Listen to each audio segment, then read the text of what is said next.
Okay, I'll take the same cue that Louis took. There's silence in the room, so we will begin again. Good afternoon and welcome back from the final break. My name is Lynne McKay, and I was a School of Foreign Service class of 1970, or as Louis said earlier, and as my father always said, M&B class of 1970. And I'm pleased to introduce the third panel of the day on Calliope, the original musical theater tradition at Georgetown and the influence of DBM. Our panelists today are Bill Bremer, Tim Fischer, John Gore, Jack Hofsiss, Meghan McCormick, and Bryan Williams. And our moderators are Donn B and Donna Scheeder. Bill Bremer is a co-author with Jack Hofsiss of Calliope 13, Senior Prom. He has spent his career in show business as an actor and writer and in entertainment-related public relations and marketing.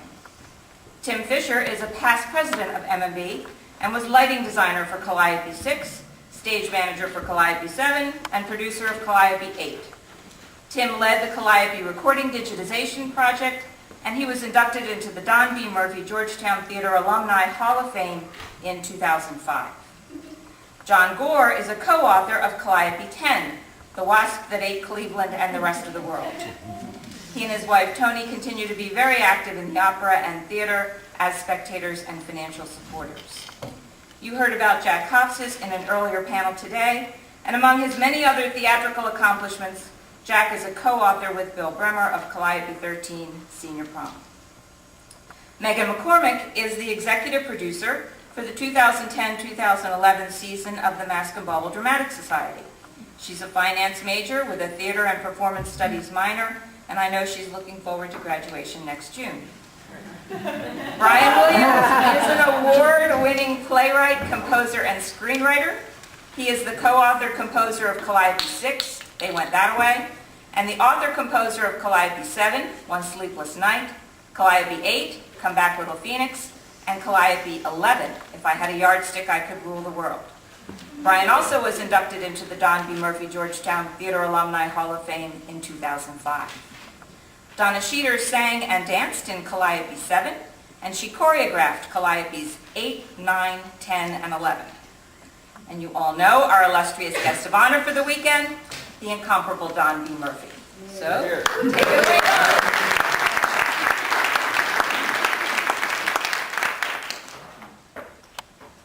Well, I think a place to begin, I'll give a brief preamble.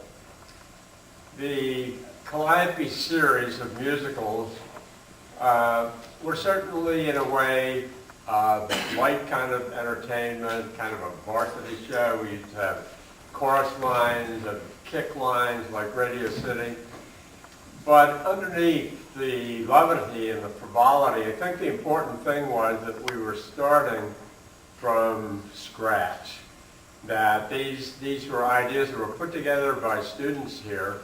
And actually, in some years we had competitions. We had 2 or 3 teams of writers. I can remember being in Gaston Hall where we told Bill Danoff, well, Bill, I'm sorry, but you didn't mention that song, Country Road. Other years, there were a couple of years when we didn't have anyone to write a script. And I remember one year, people said, no, we don't want to do that. We're going to do Oklahoma or something. And I said, no, we can't do that. So I said, we will do a musical review.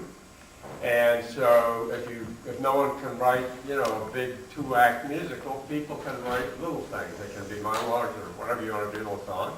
And that's when Jack Hofsiss did a short skit about the teenagers at a prom. And other people did little pieces of things, and then Bill and Jack put together Senior Prom the next year, which was a full show. So we kept the series going, but I think it was the greatest kind of creativity because there was not much ego, and people would be gathered around a piano. I can remember seeing Bryan Williams rushing down at 5 o'clock before a 7 o'clock rehearsal and having a little scrap of paper, and Lynn and someone else would be at the piano, you know, putting it together and saying, Brian, I can't sing that high. Oh, well, we'll put the note here. But it was really,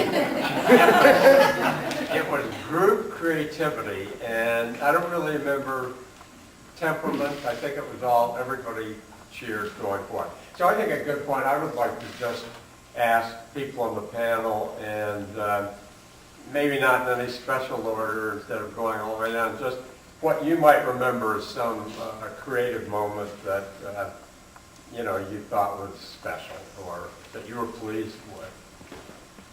Who would like to? Yeah, Tim? Well, I'm not a creative person. I'm not an actor. I'm not a singer. I'm not a writer.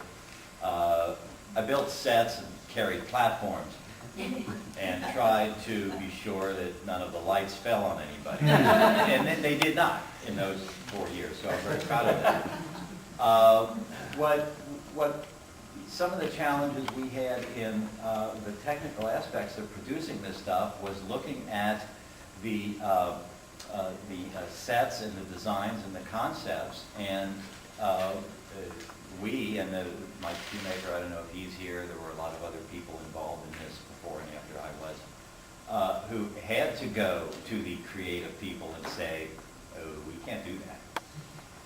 For example, Calliope 6, which was the Western, we're told we've got to have a bar that the girl can dance on.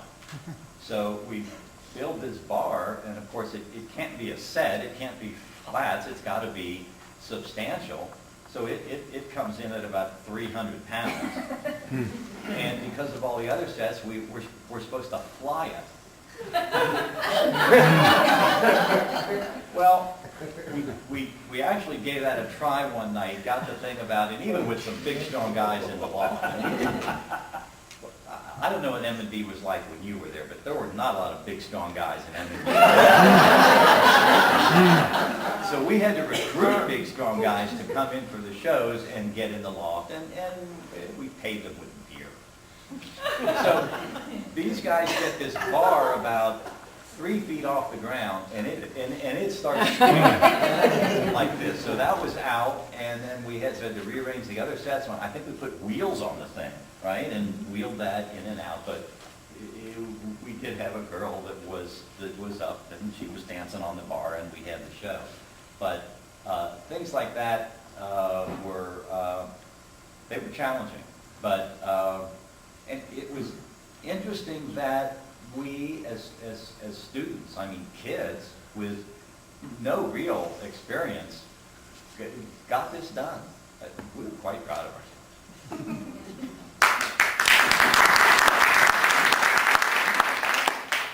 Yeah, John.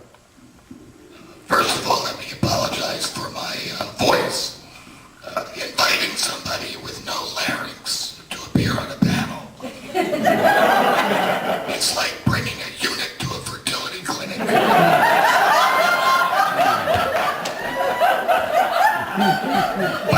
I will tell you about creativity and Calliope. For our Calliope 10, we followed the Bryan Williams era when there were no problems because Bryan would do it and he'd write it and it would be terrific. So we had to have a big competition. And there were 4 groups.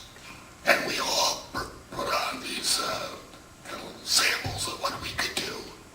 And in the end, all 4 of us were rejected. And rightly so, because they were all pretty bad.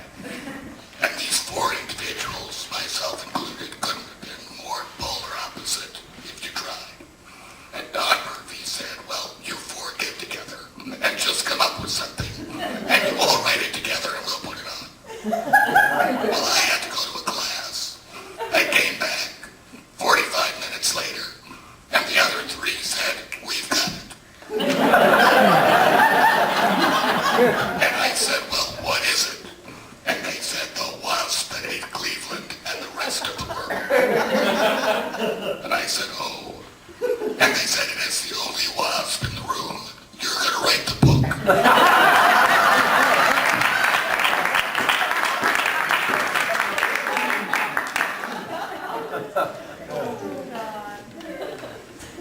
Okay, these technical problems that Tim seems to think he had. I did write a volcano explosion in one of my musicals. Dr. Murphy had no problem with that. I don't know I just said people would have any of that. But that was a great thing, at least from a writer's point of view, is that I don't recall anyone ever saying to me, you can't do that. It was like I would write these things and there would be this incredible creative modern way of dealing with scenic problems and all of that.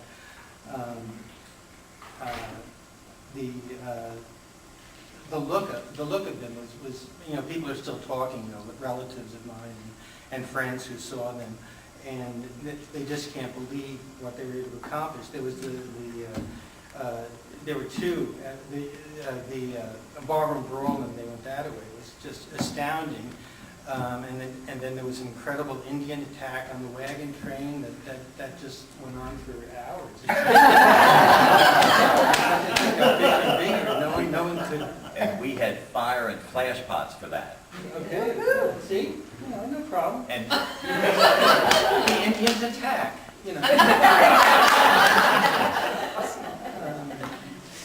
But there was just as Dr. Murphy said, there was this astonishing teamwork. I think working together on these things that just allowed us to nowadays a musical is supposed to be like 3 characters, or if you can get it down to 2, and then you might have a reading of it. But it was just wonderful to be able to do these grand things. I don't know what training it was for the modern musical theater, but it was very exciting while we had it. It's complete training for modern musical theater. There's nothing more chaotic than putting on a musical, whether it's at Holy Trinity Church or on Broadway. And the famous line of Larry Delmor's is that, if Hitler is alive today, I hope he's out of town with a musical.